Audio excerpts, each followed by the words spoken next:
Kentucky is known as the Bluegrass State, and we are greeted by what else? A blue sign. In Kentucky, we start by winding and grinding through the Appalachian Mountains. First, there is Williamstown, and then there is London. Yep, it was named after the London and is home of the World Chicken Festival, celebrating the life of Colonel Sanders. That's the KFC guy. London is also the area where the roadway opens up to 6 lanes. Up in Lexington, they call it the horse capital of the world. You can find the Kentucky Horse Park here. Also, the University of Kentucky dominates the economy of the town. On the roadway side of things, Lexington is notable for its Loop Freeway. That is a state route rather than an auxiliary route of I-75 or the nearby Interstate 64.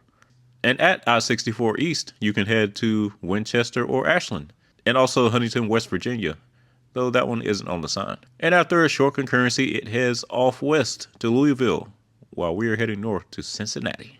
Between Lexington and Cincinnati, Kentucky thankfully has upgraded the entire route to 6 lanes, which helps to prevent micro-passing along this busy freight corridor. The mountains that we had as we entered the state begin to give way to rolling hills. And our next interstate encounter is with Interstate 71, which is signed for Louisville to the south and joins us to the north in the approach to Cincinnati. Despite how far we are from Cincinnati, Kentucky has widened the roadway to 8 lanes out here. And trust me, they needed it. Around Florence is where the traffic picks up, and the Cincinnati airport is nearby. Yep, Kentucky managed to get Cincinnati's airport built in their state rather than Ohio. What a steal. At I-275, the longest interstate beltway in the U.S., you'll notice that it doesn't have any Control City sign. The beltway swings out pretty far, making it less viable as a Cincinnati bypass for I-75.